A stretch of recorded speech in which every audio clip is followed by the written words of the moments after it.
El Instituto Latinoamericano de la Comunicación Educativa, ILCE, presenta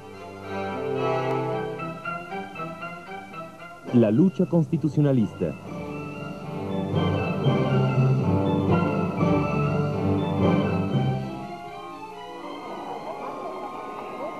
Dicen que lo mataron durante un asalto. Mentira, lo habían asesinado antes. Escupió a Huerta y fue apuñalado.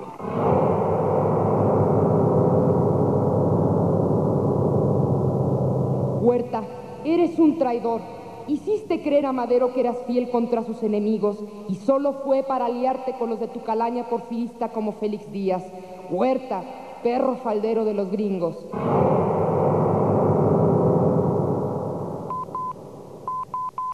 Autorizado por el Senado, he asumido el poder ejecutivo, estando presos el presidente y su gabinete. Victoriano Huerta. Con fecha de ayer y procedente de México, recibí un telegrama que es por sí solo insuficiente para explicar con claridad la delicada situación por la que atraviesa el país. Mas como el Senado, conforme a la Constitución, no tiene facultades para designar al primer magistrado de la nación, no puedo legalmente autorizar al general Victoriano Huerta para asumir el poder ejecutivo y, en consecuencia, el expresado general no tiene legítima investidura de presidente de la República. Libertad y Constitución. Saltillo, 19 de febrero de 1913. Venustiano Carranza. Venustiano Carranza, el gobernador de Coahuila, manifestó abiertamente su oposición al procedimiento ilegal emprendido por Huerta para tomar la presidencia. Carranza fue uno de los gobernantes que más apoyó a Madero cuando conoció el Plan de San Luis. Al igual que Madero, consideraba que la solución de los problemas políticos garantizaba un marco de legalidad para la solución de los conflictos socioeconómicos. Creía que si existía el descontento con el régimen de Madero, la manera adecuada de cambiar de gobierno consistía en esperar las futuras elecciones presidenciales y apoyar la candidatura de un hombre o partido más capaz, pero no patrocinar un golpe de Estado, la intriga diplomática y la traición. El Ejecutivo del Estado de Coahuila os invita solemnemente a que lo secundéis en esta empresa, la de restaurar el orden constitucional en la República. Los medios que están a nuestro alcance, el descontento absoluto de todos los actos, acuerdos y determinaciones del pseudo-gobierno federal. El triunfo será de todos si las armas del país, al unísono, se levantaran contra el enemigo común y si la opinión pública, en un solo y formidable grito de protesta, ensordece al intruso. Acabemos de un golpe y para siempre con la ilegalidad. Venustiano Carranza.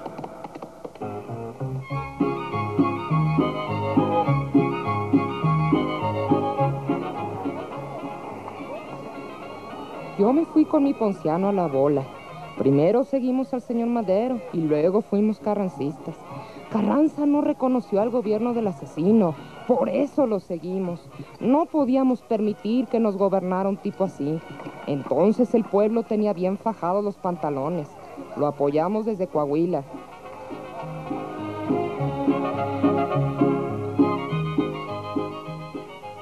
El 26 de marzo de 1913, en plena campaña, Carranza redactó un documento que recibió el nombre de Plan de Guadalupe. En él se desconoce al general Victoriano Huerta como presidente de la República. Se desconoce también a los poderes legislativo y judicial de la Federación. Se desconoce a los gobiernos de los estados que aún reconozcan a los poderes federales. Para la organización del ejército encargado de hacer cumplir nuestro propósito, nombramos como primer jefe del ejército, que se denominará constitucionalista, al ciudadano Venustiano Carranza. Al ocupar el ejército constitucionalista la Ciudad de México, se encargará interinamente del poder ejecutivo. El presidente interino de la República convocará a elecciones generales tan pronto como se haya consolidado la paz. Firmado en la Hacienda de Guadalupe a los 26 días del mes de marzo de 1913.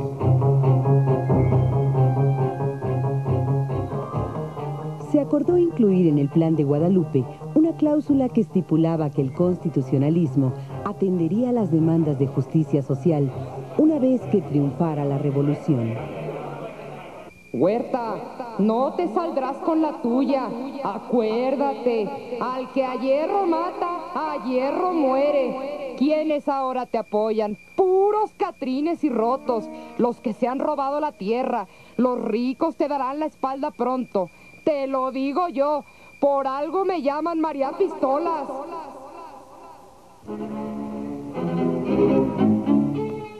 De acuerdo al plan de la embajada, Huerta solo fungiría como presidente provisional. El apoyo era para Félix Díaz, pero Huerta, que buscaba consolidarse en el poder, lo quitó de su camino enviándolo al Japón en misión diplomática.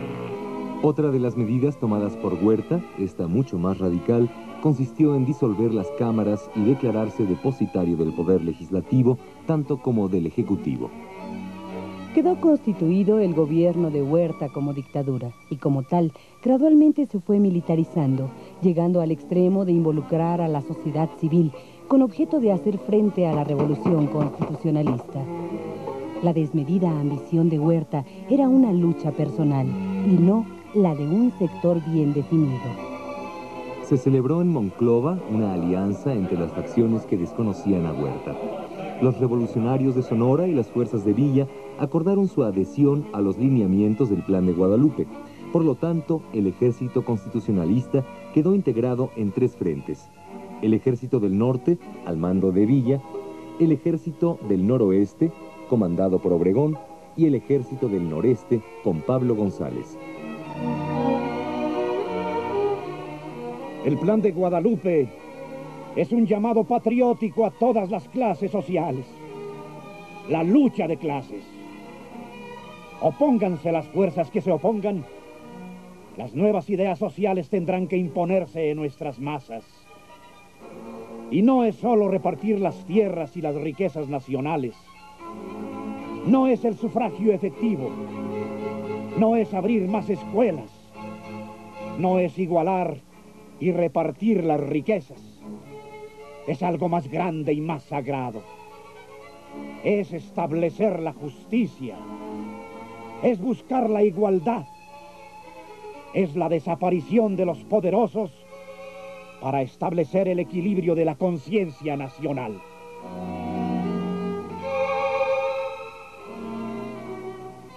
Así pues, Carranza consolidó la lucha, logrando adherir a las fuerzas revolucionarias más fuertes, excepto a los sureños, comandados por Emiliano Zapata. Desde la capital se veía mejor el movimiento armado, pero que no se piense que andábamos con los brazos cruzados. Yo ayudaba todas las noches a mi Rafael a imprimir nuestro periódico. Aquí se supo pronto que Obregón tenía dominado el estado de Sonora y que bajaba triunfando en cada lugar y se estaba acercando a Jalisco. También se supo que los Dorados de Villa cobraban la fuerza de sus victorias. Hasta llegó a nosotros la noticia de que Villa y Carranza comenzaban a andar malquistados.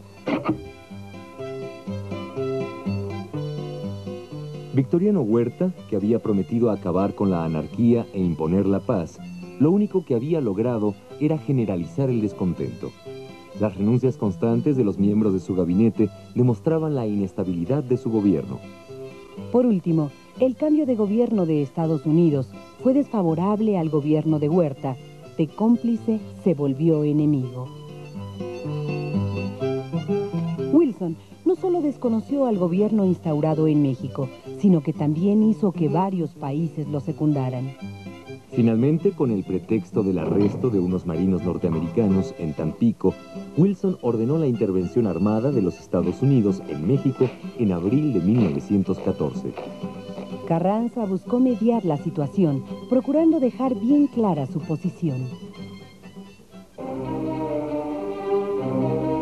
Interpreto los sentimientos de la gran mayoría del pueblo mexicano, que es tan celoso de sus derechos como respetuoso de los derechos ajenos, y os invito a suspender los actos de hostilidad ya iniciados, ordenando a vuestras fuerzas la desocupación de los lugares que se encuentran en su poder en el puerto de Veracruz, y a formular ante el gobierno constitucional del estado de Coahuila y ante el jefe del ejército constitucionalista la demanda del gobierno de los Estados Unidos. Las naciones como Argentina, Brasil y Chile convocaron a una reunión con el fin de mediar el conflicto con Estados Unidos.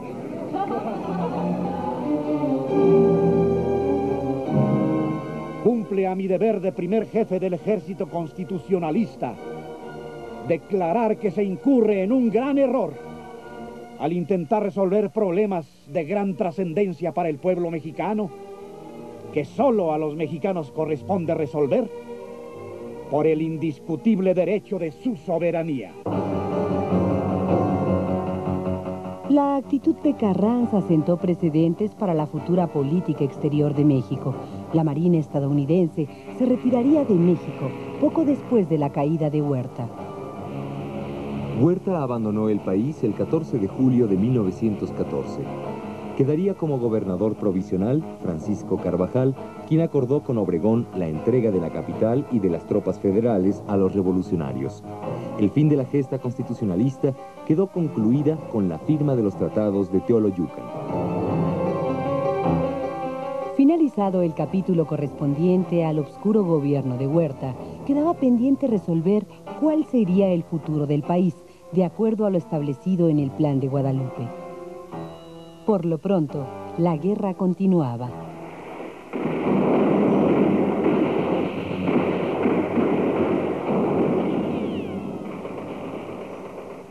Realización, Dirección de Producción de Material Educativo y Cultural.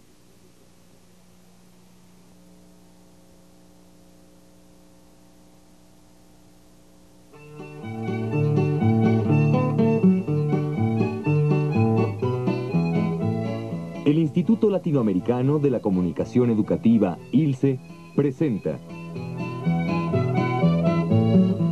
Francisco Villa en la Revolución Mexicana.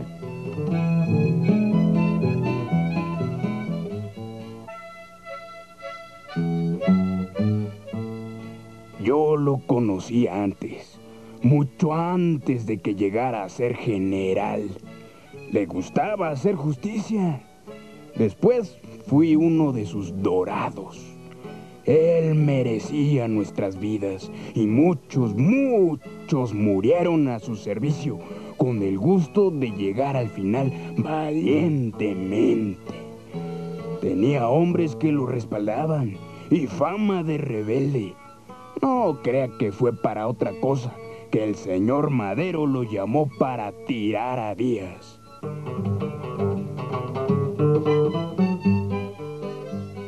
Al coronel Francisco Villa se le atribuye haber sido un bandido en los tiempos pasados. Lo que pasó fue que uno de los hombres ricos de esta región intentó la violación de una de sus hermanas y este la defendió.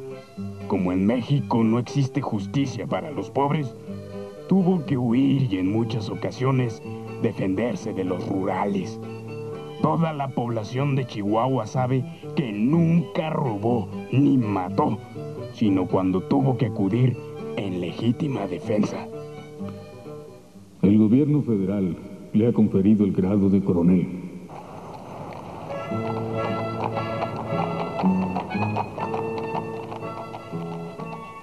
Cuando los revolucionarios le retiraron el apoyo a Madero, en vista de que sus demandas no eran atendidas, Villa dio más importancia a la amistad que tenía con el presidente y combatió a uno de sus antiguos hermanos de armas, Pascual Orozco.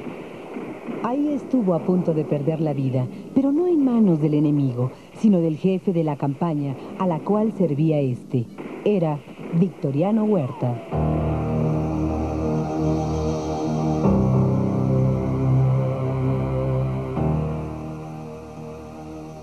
Acuso a Villa de haber cometido faltas graves en la división de mi mando.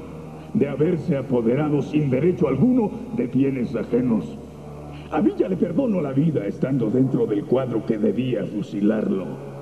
Personalmente, estimo a Villa y es hombre sumamente útil.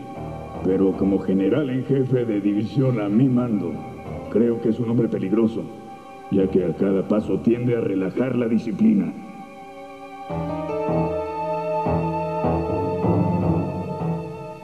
De esta forma quiso Huerta quitar de su paso a Villa a solo unos meses de traicionar a Madero.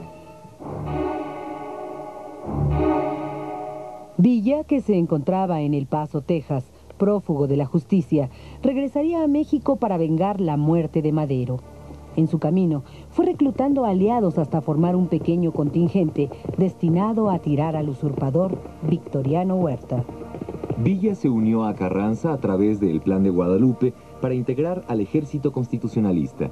A esta campaña, dedicada a combatir al ejército federal, corresponde su fama como el Centauro del Norte, jefe de la legendaria División del Norte. Más que en cualquier otro jefe, los peones veían en Villa a su portavoz, a su caudillo, a su liberador.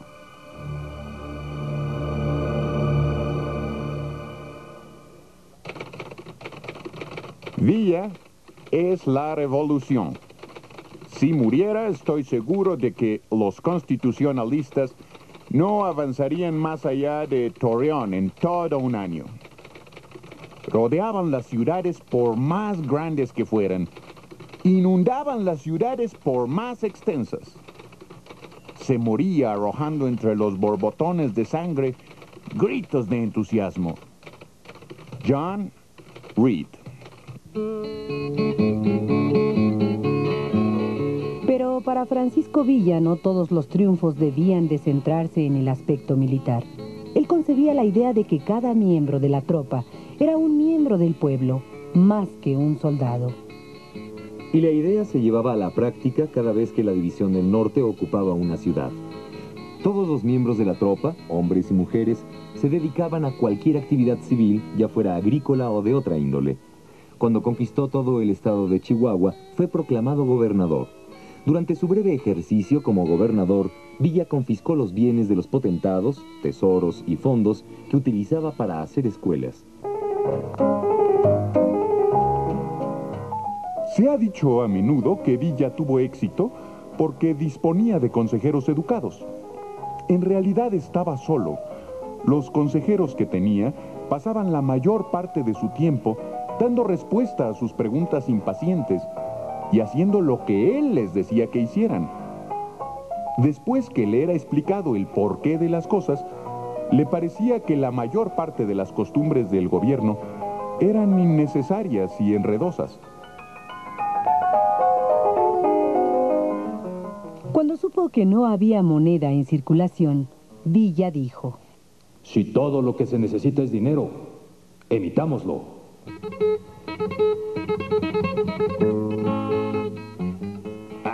Pero la actividad militar nunca acabó. No, nunca. Villa hizo una mancuerna perfecta con el general Felipe Ángeles, que disponía de una sólida formación militar. Sí, Ángeles era un magnífico estratega, en tanto Villa era conocedor de tácticas. Y una de tantas estrategias comenzó a depender del asalto de trenes y el bloqueo de vías. Se volvió de suma importancia, sobre todo cuando Carranza comenzó a limitar el abasto de pertrechos. Solo a través del asalto podían compensar la escasez de armamento. Villa tenía un sistema algo bonito. Contaba con las mujeres que veían antes cómo estaban atrincheradas las ciudades. Ahí se iban antes que nosotros a vender tortillas u otra cosa.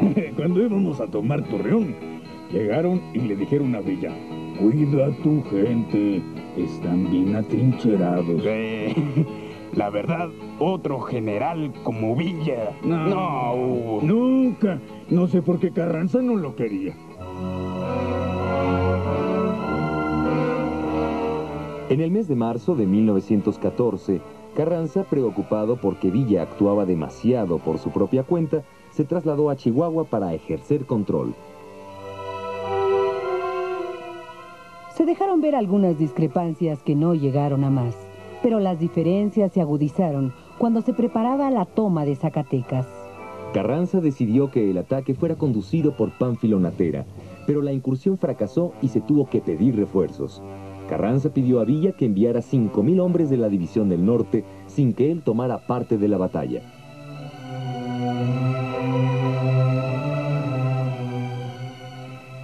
Lo conveniente es que yo y toda la División del Norte marchemos sobre Zacatecas. No estoy dispuesto a fraccionar mi ejército para sacrificarlo en una empresa mal planeada. Primero renuncio que aceptar tal cosa. Francisco Villa.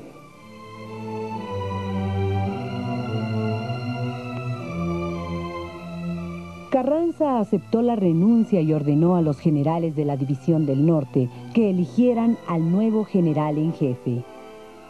No estamos dispuestos a aceptar un jefe que no sea Villa. Villa, a la cabeza de la División del Norte, enfiló rumbo a Zacatecas el 17 de junio.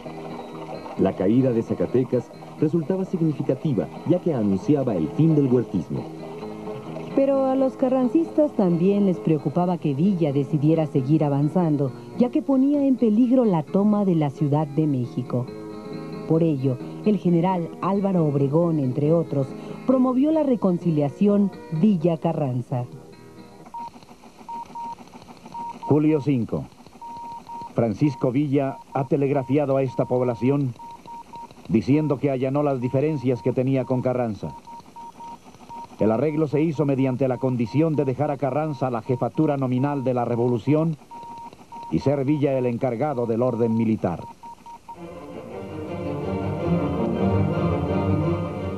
Villa regresó a Torreón, en tanto, tras la caída de Victoriano Huerta, Álvaro Obregón firmaba los tratados de Teoloyucan.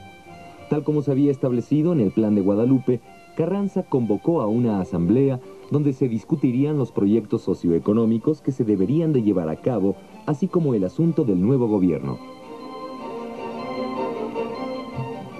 Generales de esta división salieron con el objeto de tratar importantes asuntos relacionados con la situación general de la República. Pero en vista de que los procedimientos de usted ponen obstáculos, he ordenado que suspendan su viaje. En consecuencia, le comunico que esta división no concurrirá a la convención. El general en jefe, Francisco Villa.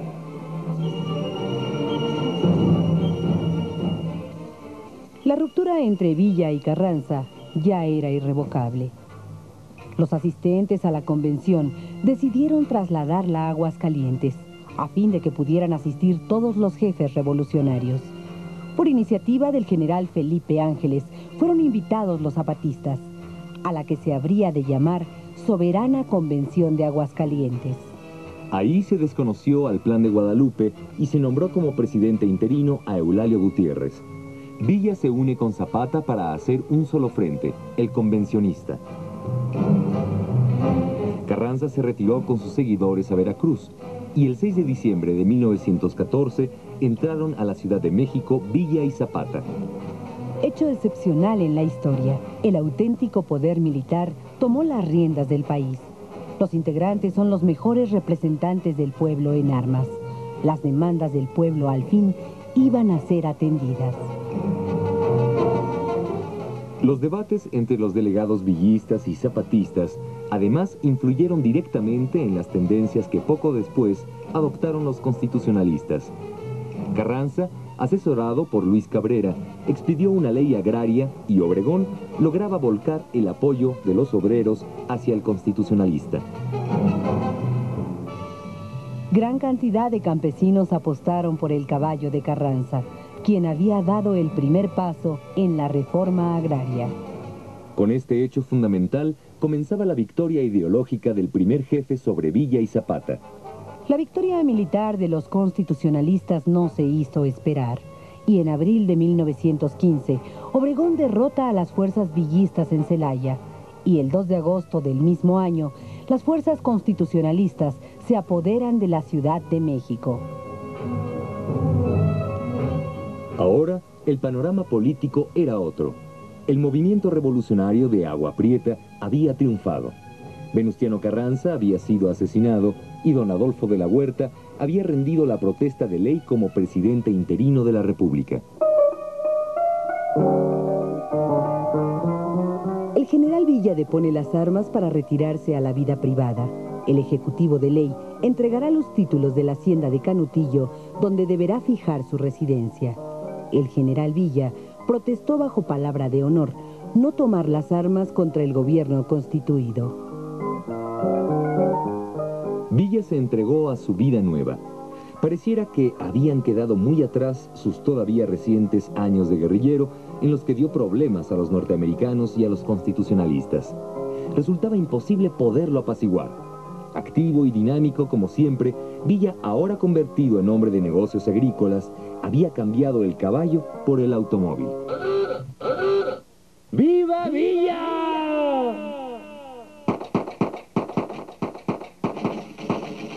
Francisco Villa fue asesinado en una emboscada el día 20 de julio de 1923 en Parral, Chihuahua.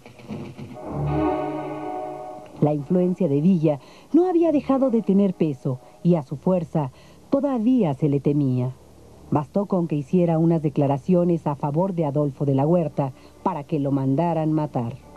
Doroteo Arango, nombre verdadero de Pancho Villa, encarnó al tipo popular del mexicano, concretamente al peón del norte. Conoció los problemas del pueblo por haberlos vivido en carne propia. Su movimiento armado no podía carecer de un pensamiento sociopolítico, por rudimentario que fuera. Realización: Dirección de Producción de Material Educativo y Cultural.